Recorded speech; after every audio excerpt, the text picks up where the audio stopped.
Shoot, I know this. This is the thing. This is what crazy about this. I know this answer.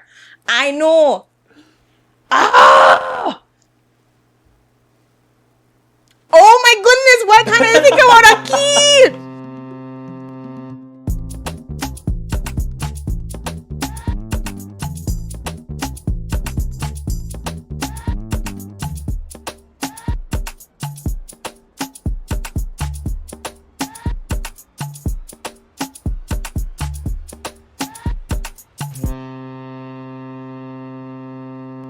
Welcome back to another episode of the Captain 501 broadcast. Thank you guys so much for being here. And it's another guest episode. So, of course, we're joined by another incredibly talented Belizean guest. This youth consultant, communications officer, show co-host, known for her energetic personality. Of course, you guys have seen her on Sun Upon 7. Ladies and gentlemen, please welcome to the podcast none other than Renata Samuels Codd. Oh, thank you, Captain Cadle. I feel like I put all the titles as a man. I never knew all of that. Yup. Yeah, I came to do the research and I said, you got a lot. Yeah. I do a lot and I realize I don't do a lot till after they say, oh, you do a lot. I'd be like, oh, you're right. You do, yeah. So let's start from the beginning. I want to start from your educational side because I see that you got a master's from UWI in Human Resources Management and Services. Yes. Yeah. So that's always a funny story, I think. I did my bachelor's in econ, which is really different from human resource management. And there was a point in time where I really wanted to be an economist. I wanted to be the governor of Central Bank. I wanted to take on the world for that aspect. And then the last year of my bachelor's, I realized that's not the life for me. I do not want to be economist again. Love the economy, love macro, micro, all of that. Just not the career. And so it took me 2 years to figure out, what do I really want to do? Right. And I enjoy creating a beautiful workspace. I love when people feel seen and heard, when things are working for you and they're actually understanding how things are supposed to be working for you. So I went into human resource management. But I always find that super funny because the degree that I have doesn't directly relate to fully what I'm doing because I'm doing humanitarian work. But I'm able to, in the field that I am still in, able to kind of warp the way things are in the workspace. So it kind of still ties in. That's why I always tell young people, you could do a degree, but just understand it's sometimes the principles and some of the content that comes from a degree that really is applying to what you're actually going to do. Yeah, I think that's very good advice because I got a law degree. My associates is in law, but I'm doing my bachelor's right now in media production. And so you would think that then they're not correlate, none at all. Yeah, but then there's something that along the way, there's going to be something that ties into law. When you're doing topics or so forth, it ties in. So there's always just this little bow that helps it all come together. Exactly. Like the contracts, for example, when you're doing plagiarism and all that stuff. Exactly. Yeah. Those play and those are important to know, especially as a content creator, to know how you navigate to make sure you're in a safe place so nobody to sue you because a lady named Sue comes around. Ooh. So you talked about getting your bachelor's. You got your bachelor's here at Galen, right? Yes, I got my bachelor's at Galen. Yeah. And then UA for the master's. Yeah, and something that I have noted here, specifically, it said that you were instrumental in helping to draft the first student government constitution. Yes, at Galen. So what was that? What was that about? That was a really fun experience because when I went for the slate as vice president at Galen, it was a time when there wasn't really a student government. So myself, Brighton Codd, Julia Arzu, Leandra Betson, Nayole Habet. I have to say these names because all of us came together and said, we're going to do something about this. We can't just come and enjoy student life and not really have something to look back and have cemented something in there. So we came up and we with that slate and we won.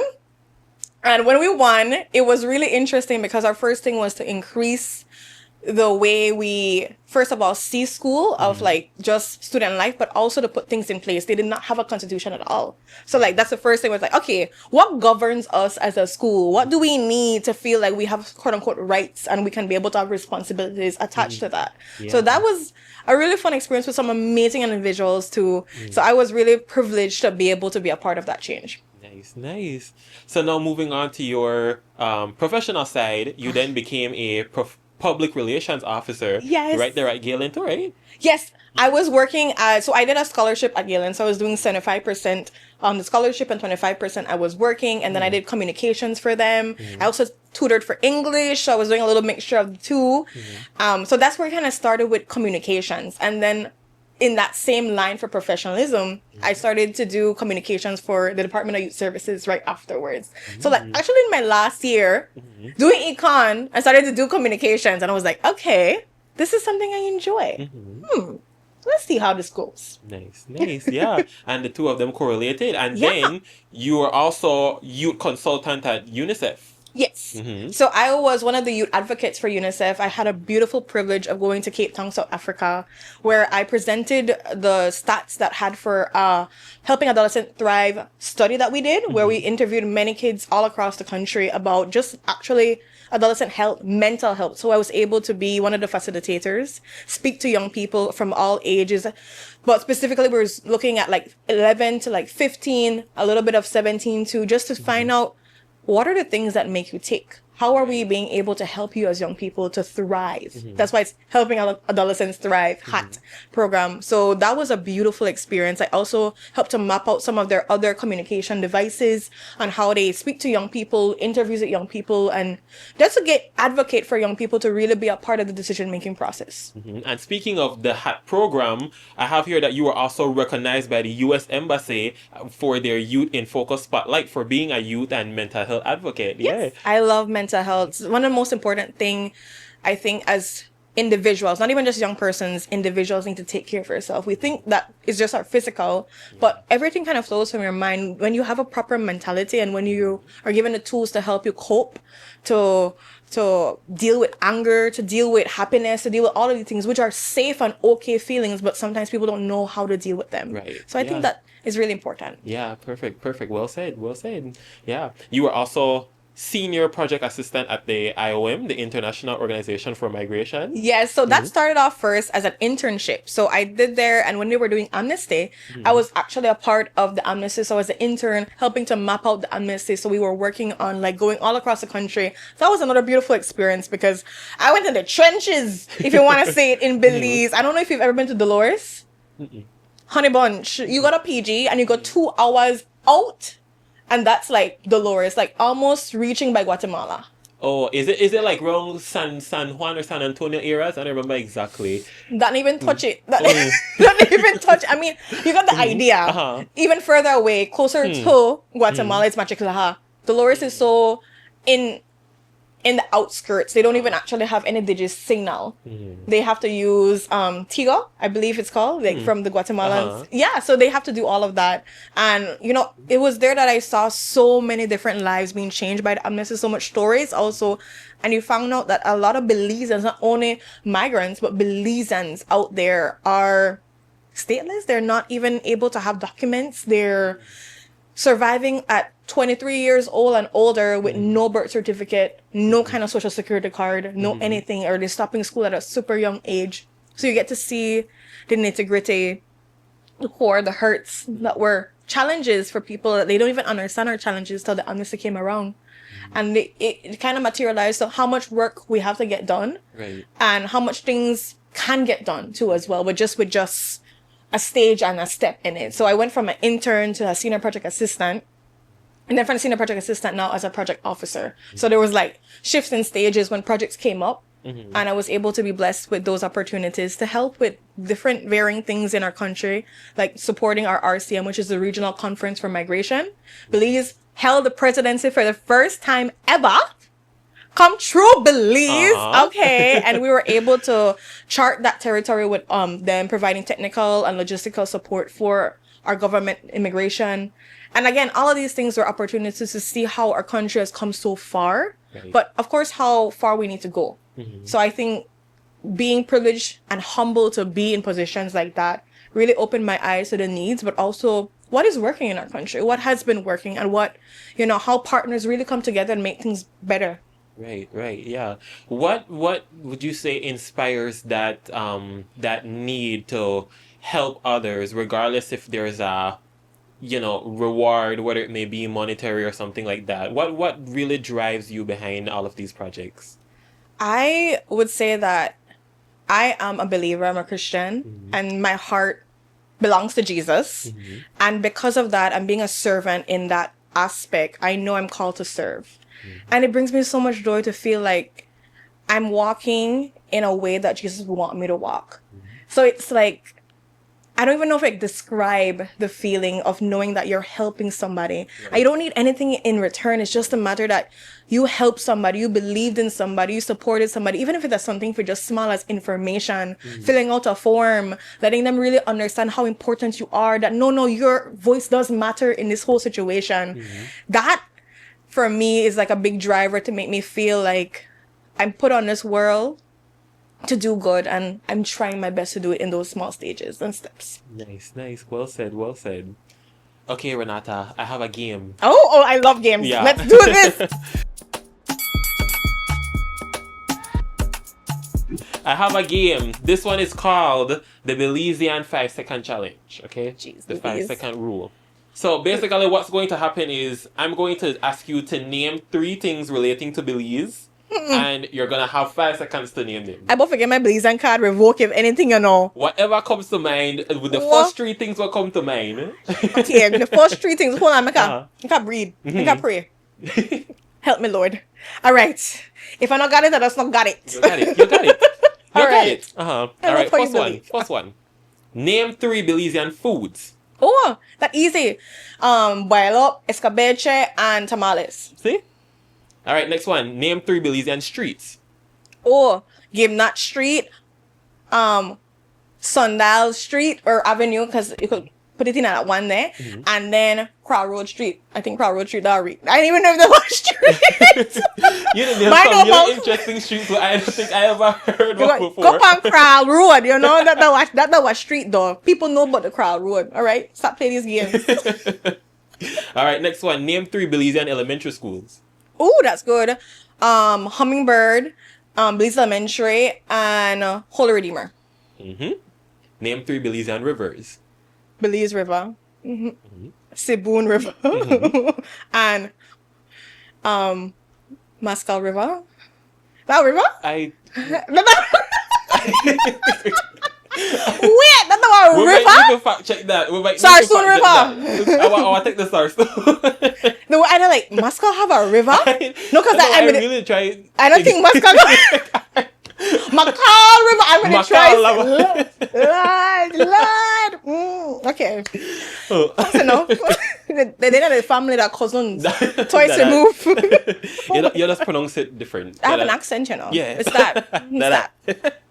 All right, next one. Name 3 Belizean restaurants. Okay. 3 Belizean restaurants would be Luca, Midtongue, and Midpoint. There are other ones, but at this point, my brain don't want to think about it. I know a lot of other Belizean restaurants. I love Belizean food. That when I get put on the spot. That would just come to your mind Yeah. because I just think about Belize City. I know I mess it up. They're all located in Belize City, guys. Go there. Next one. Name 3 Belizean keys. Okay. Kikaka, San Pedro, and shoot, I know this. This is the thing. This is what crazy about this. I know this answer. I know. Ah! Oh my goodness! Why can't I think about a key? Lord help! What? Huh? Hold on. Wow. I know keys, and Ambergris key is not it because Ambergris key is San Pedro, so I can't use that one. I said Kikaka. I said San Pedro. I said no. I've been to so many keys. George Price key. They have a George Price key. St. George's. St. George's key. There's a St. George's key. I don't like the George Price man, but big up to him, OG in the grave. Well, I don't know if I could get that one. Can we don't pass the 5 seconds for that one? No, you can't give me that. Just take away the point. I didn't deserve it. I didn't deserve it. I don't know a key person, so that's the thing. I mean, I love the keys for people, but I will go out in the mountains and I place.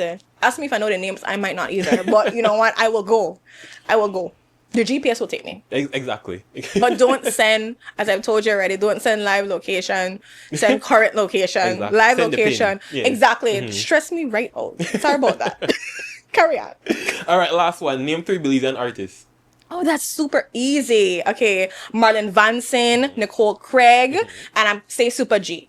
Go back to the general. Listen to me. Now play when it comes to my Belizean artists. I love you guys so much. You know, amazing out there doing on a thing. I'm glad that you said that. Yeah.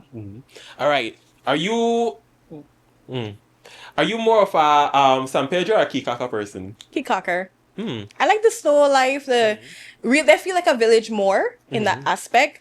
San Pedro is beautiful. The food, Elvis Kitchen, big up to Chef Jenny. She's amazing too. San Pedro is beautiful, but I just still would go to Kikaka because Kikaka, I like when I feel like the real island, got a split, have a relaxation. It's just something about that. Yeah. What about Placencia? Placencia over Hopkins or like Placencia over Kikaka? I would still.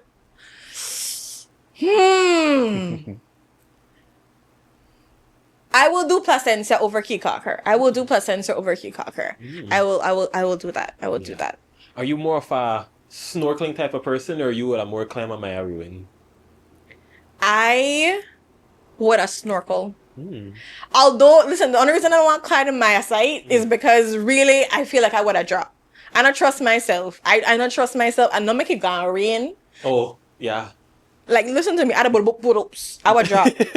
I would be the first one. I would be the one who drop. And I don't want Jules have to report Renata just dead off on my site. Like, that's not how I want to go out. Like, no. I need to go out a different way. I remember before they just have the stairs there with the railings when you had to actually climb up like the steps there, the way how the Mayans they would do it. Oh yes. Do you know how Mayans actually climb?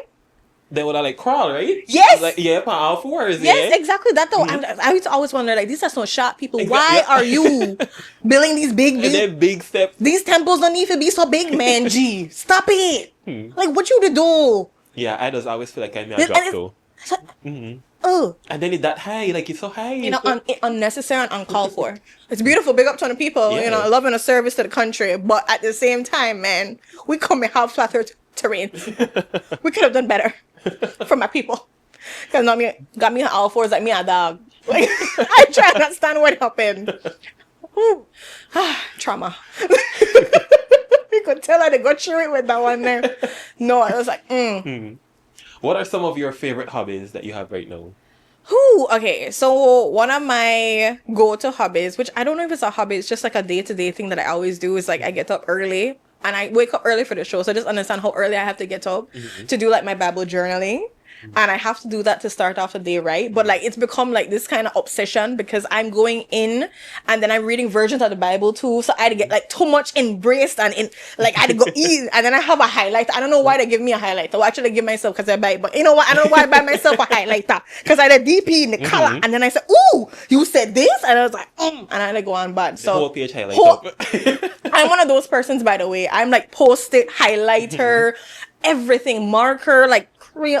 I'm gonna get it deep in there. And you're not asking me why I said crayon because I will color on it too. There's a whole thing.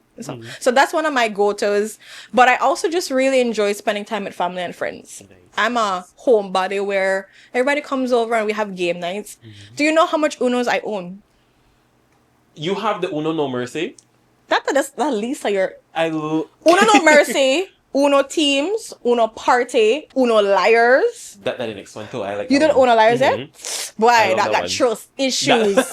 Do you do the Uno Teams and everything? No, the Uno Party? There's one that you could link people. So meaning like I could make you and somebody else link, and every time I make you draw 4, the next person draw 4. Bust it, pan. They're like nothing.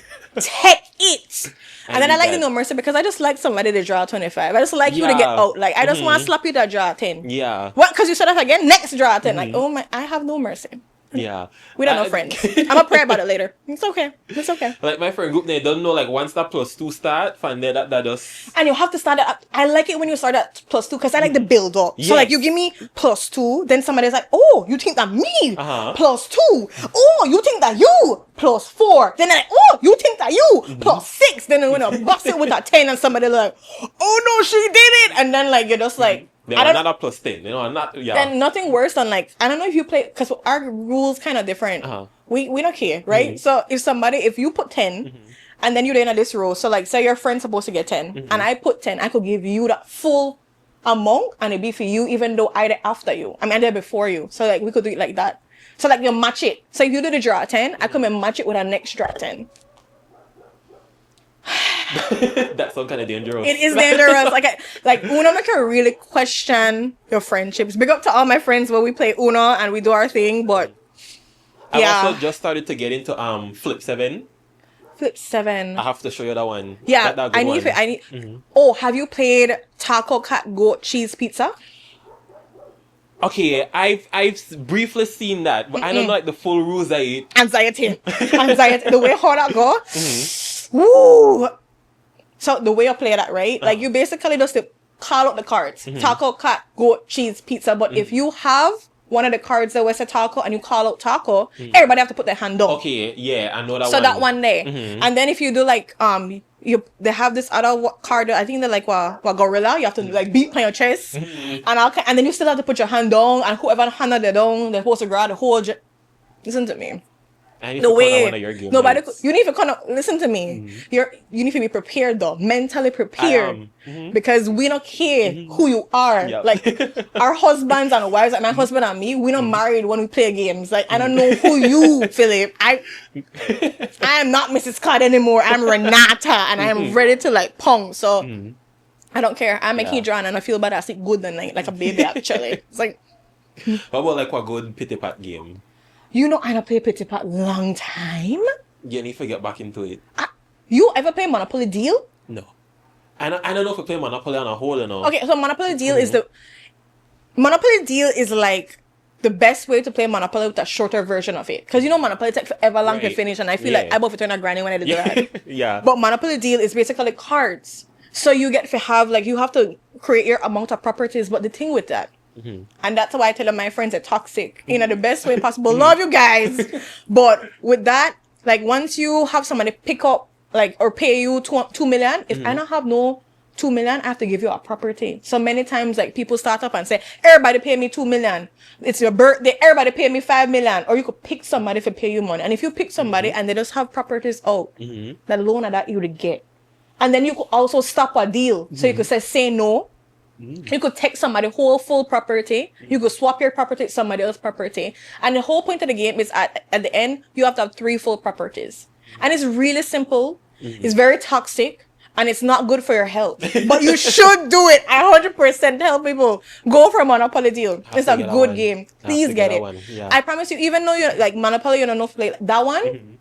You just have to have like 5 cards in your hand at all times. So you pick up 2 cards and from there you play. And you just play out and play it out and you set up a thing. And I promise you. Yeah. I have to add that one to the game. Please, I promise you. It's gonna be good. Yeah. It's gonna be, just make sure your friends know that we don't know friends. We don't know friends after this the game. After that, I love you. I love you. Exactly. Yeah. Just for that moment. But I'm a super game person. Like I take my games very seriously on a different level. Like I think it's how you bond. And then you see the trauma that comes out of people or how people go on. Yeah. I love it. I love it. Even when I play games on the show with Brandon and Kevin, it's different. We come for play. They understand that you come for win. I come for win at all costs. Yeah. I mean, I not hurt you, but if you get hurt, then that's like your business. Like no one told you to put yourself in that situation. Just collateral damage. You are healed. Like, you're fine. So we played the 30-hour challenge, and then we'll slap each other with. Yes, it was my idea, obviously. Like I think for New Year, our special, we had like I just randomly missed it. Let's do a sandwich eating competition. I didn't win it, right? Because I didn't laugh too much, but I don't know when I always want to think about some stupid games to make we play. Because in my mind, it's like games just make things better. You should play with your friends an ABC game. You've played that before? Where is like everybody try to say what word would start with the letter? Or? Well, not just word. You have to tell a story. What actual story? Oh. Yeah, like not just a word. It has to make sense to a certain level. Oh, like okay. Like, so like our words have to correlate to it. Okay. Exactly. Try that. Let's see how smart your friends are if they know the alphabets too. Because. Well, my friend group. Anyways. We're not saying nothing. We gotta choose the Lord and not violence today. Fix it, Jesus, because I can't wait for this. I never made it say anything about no. I did choose the Lord. Captain Cadle, no. He don't respect one up on the block. Me? Well, they know. I've talked about them a couple times before, so they know that they're not safe. And then you don't So- call names because No, you yeah, never yeah. call names. You Yeah. never like Yeah. shout out people's names. But they know exactly who they are. Yeah. Toxic people. They know. So now, you briefly mentioned the talk show. Uh-huh. How did Sun Upon Seven? How did that come to be? Oh my goodness. So I was doing communications work at the Department of Youth Services. Big up to Miss Mac. I love her with all my heart. She was like my first real boss in my big girl era, where it was like, oh, I come out to school, I had to work, I had to walk with my briefcase, like, you know, you feel like you're the it. Mm-hmm. Ugh. And she exposed me to so many different, it's how I became a youth advocate through UNICEF because of the partnership through Department of Youth Services. And so on that same note, she was making me MC for a range of different things. I've MC'd for like Bliss, for like when they had the special, what's it called? The thing when they do every year. My goodness, I don't forget it. The thing where I get gold, silver, and so far. Festival of Art? This was, I wanted to check if he knew. It was not because I did not know. That It was- imitated I me. did, because he tested me, so Yeah. it's my turn. Hello. So I was doing that. I was emceeing for many different events and functions, just hosting for a lot of things. And from there, Cherise actually saw me. Cherise is no longer with Channel 7. She's doing amazing things up in the States. She's married and with a baby. Love that for you, Cher. Shout out to Sherry. Shout out to Cherise. But Cherise literally called me one day and she's like, hey, Renata, would you be interested in doing a TV show? And I'm like, I wouldn't mind, right? So she's like, come to Channel 7, right? So I came to Channel 7. She and Jules sit me down. And she's like, we have this idea that we want to do, for the first time ever, a morning show at Channel 7. And we were thinking that we'd want you to be the main host. And she's like, we've seen what you do. We love your personality. And we think you'd be perfect for it. I was like, really? Now in my mind, I'm like, this is hype, because my teachers used to tell me, you talk too much. You'll never get anywhere with just talking like that. And like, look at them offering me a show to talk. Big up yourselves to all my teachers out there. I mean, I still love you guys. Big up on yourself. But they're like literally putting it on my lap. It wasn't even a thing where I saw the ad and I had to go and apply. It was literally call me up. I was like, God, is this for me? This have to be for me, the way it's presented so perfectly for. And she was like, at that point, they didn't actually know who are going to be the other co-hosts. So Brandon and Kevin weren't selected as yet. They said they were like talking and thinking about some other males, and they mentioned like a couple of the names. Never know nobody at all. But they're like, do you think you would get along with certain people? And I'm like, listen to me. I will get along with whoever. It doesn't matter to me. And they're like, okay, we're going to call you back at the next point in time where you get to meet them. And then later on, they called me back. And that was the first time I met Brandon and Kevin. We did like a whole like photo shoot thing to do the little beginning thing for the show. And it was just like so amazing to see it materialize, because everybody had different personality types, but it just meshed so well. It was so amazing to like meet these human beings that are so beautiful and sweet. And like, we're here to like boom, boom, pim, pop off of each other in a great way. Everybody has their different personalities that contribute so well to the show. And then it started, and I remember the first show. The first show was only supposed to be me and Kevin, you know, and then Brandon showed up.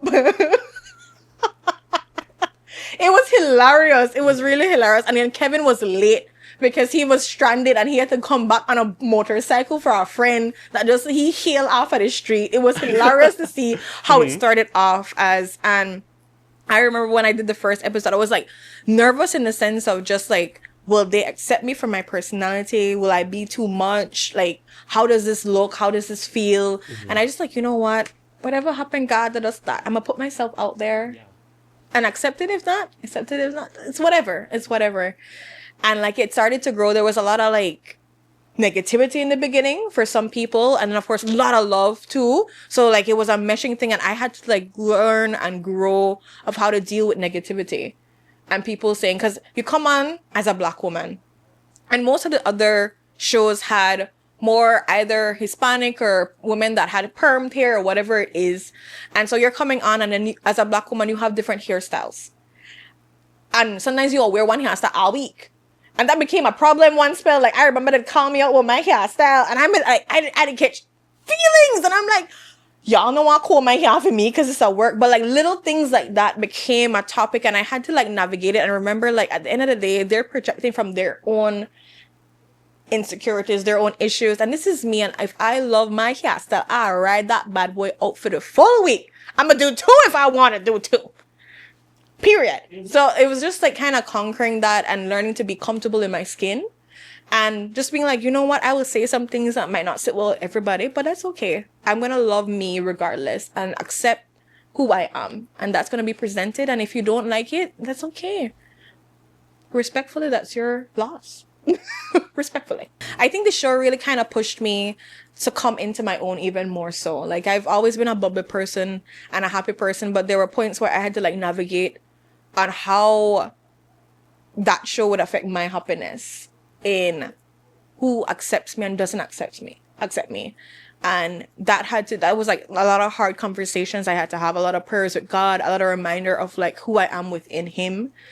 And that helped to solidify, like, this is Renata Samuels Codd. Take me how I am. And if you don't, then bite it. Bite it. Season 2 of the Captain 501 broadcast is brought to you by the National Institute of Culture and History, NICH.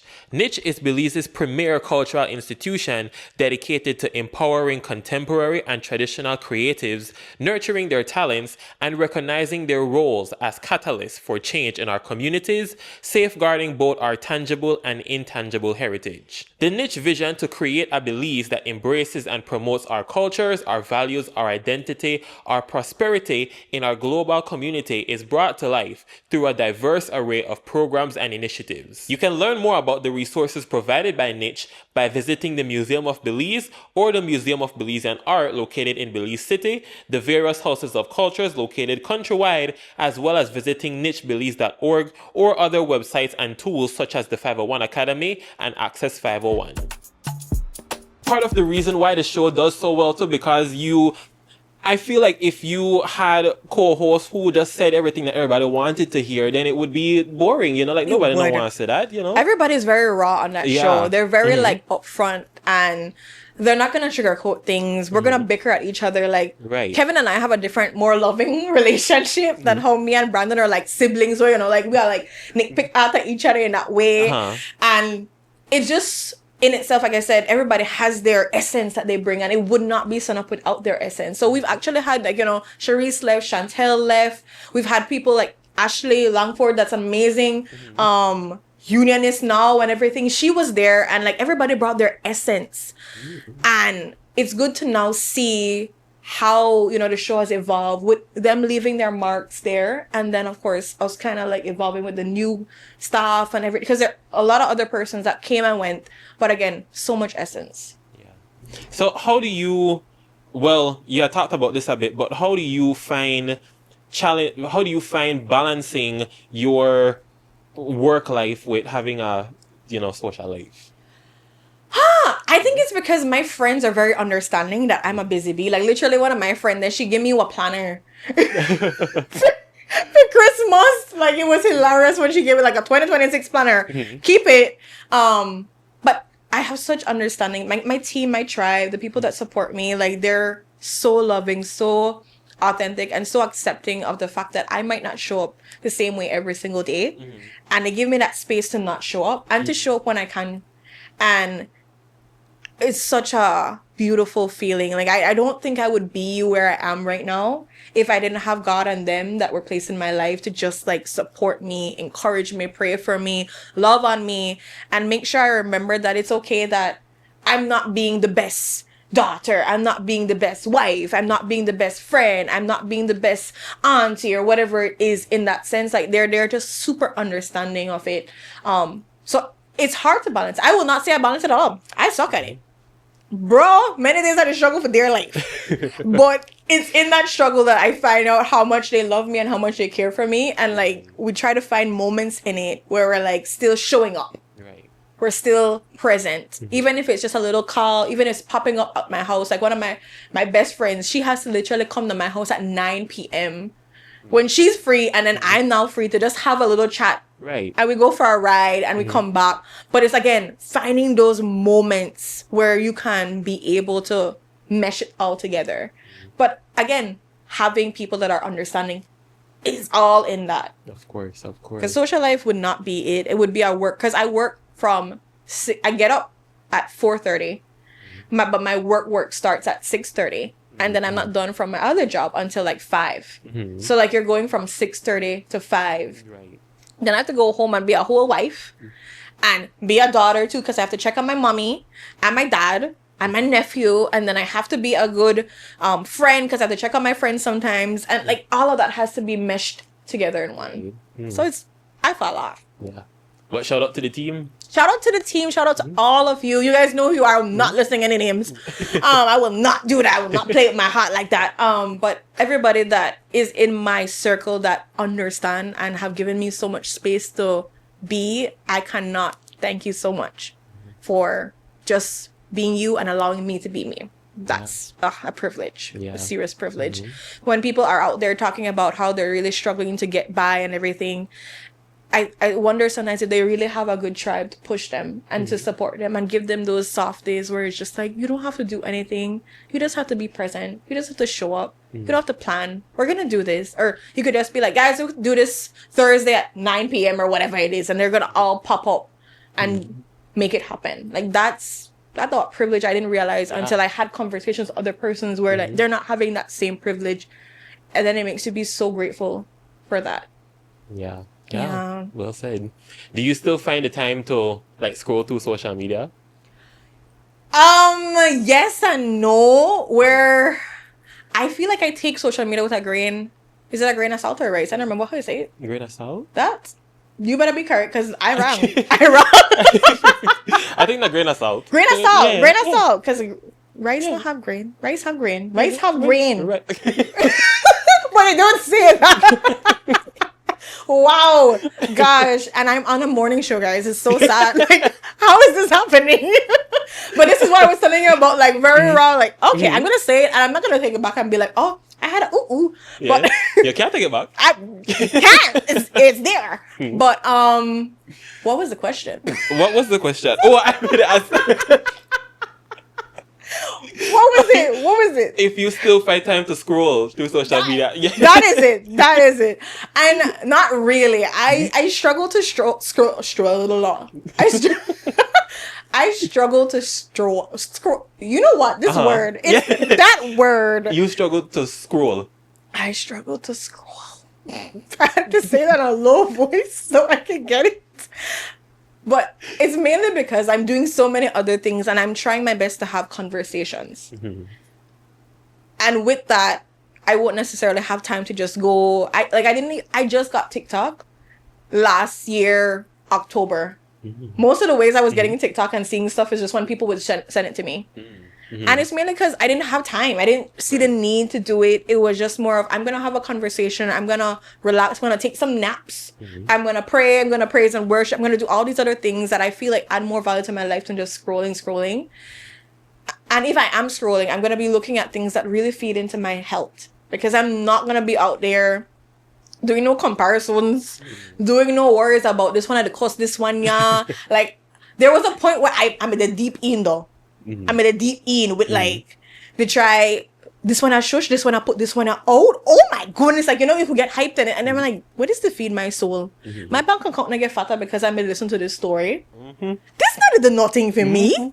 Come on, no, I could use my time better, and I actively try my best to use my time better to do things that will fuel me up or fuel others up. Like that's my goal. Yeah, you prefer the human interaction. Yeah, I love a good chat. That's just, it makes me happy. It really does make me happy. Who would you say are some of your inspirations? But, you know, I've been asked this question sometimes and I struggle because I don't know if there's like an inspirational person per se or inspirational persons. But let me think. That's a good question. I'm like, I'm going to go biblical and say Jesus. Because that's the easiest one I could say, because of course linking my life to what his walk was and everything, and then people of the Bible like Esther, and so like I could link that. But if I look at also our context in Belize and think of some inspirations also, or people that I would say I just admire how they're existing and how they're doing their thing, I think that's how I'm gonna do it. Because I don't think it's not directly an inspiration to me, but it's more like I just appreciate them in their spaces. That's what I would say. Because I don't feel like I'm very inspired by people, but I'm appreciative of people, and like I love what you are doing, and I appreciate that. Like, continue doing it. We need it more. Right. So I would say Senator Janelle Chanona. She is just like so phenomenal, how she takes on every single room with no care in the world, how she stands up for what she fully believes in, regardless of what the repercussions could be. You know, as a senator, it's not an easy job. As a woman, it's not an easy job to be able to do that. And I admire that, you know, she's in her space, doing the thing, man, doing the thing. I also want to say, my current boss, Diana Locke, like I admire how much discipline she has to get her work done. Like, she's one of those persons, like, off work hours, she will read and learn and share emails and everything. And people might look at like a crazy work ethic, but I just see the passion that she has for her job.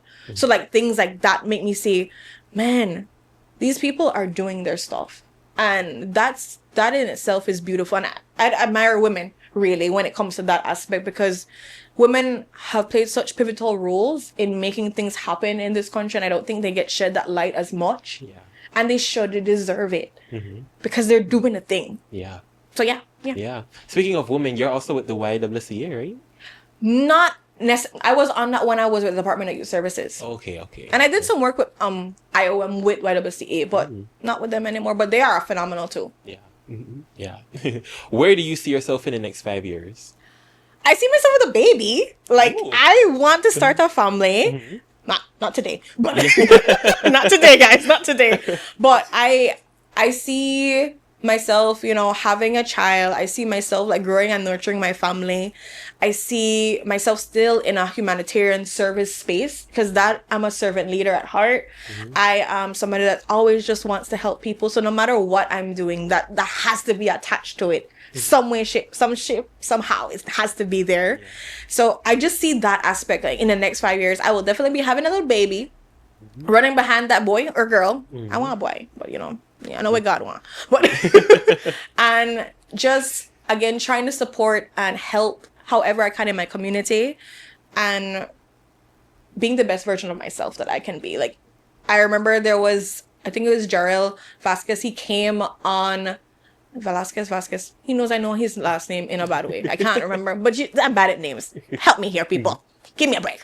But he said this really amazing quote. He came on the show and said that if you focus on being 1% better every single day, after 100 days, you're 100% better.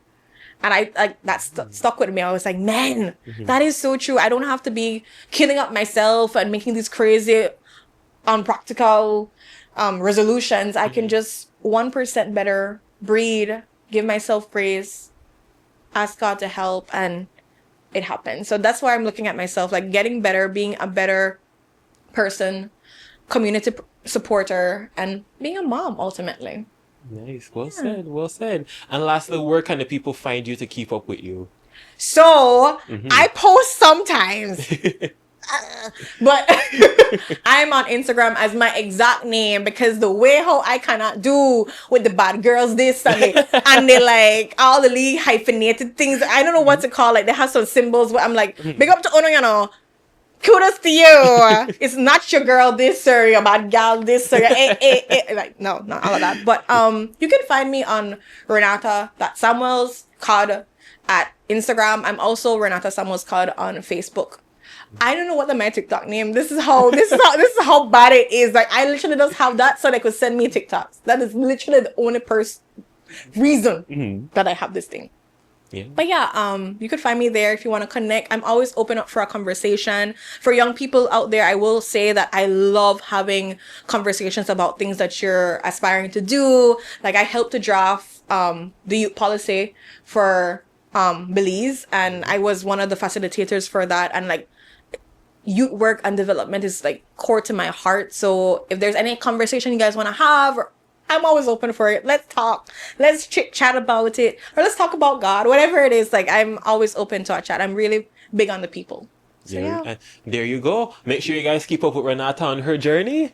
And with that, that brings us to the end of our episode. A special thank you to Renata Samuels Codd for making her way over. And a special thank you to you guys for watching as well. If you want more episodes of the Captain 501 broadcast, check us out on YouTube for the videos, Apple Podcasts and Spotify for the audios. And we will see you guys in the next episode.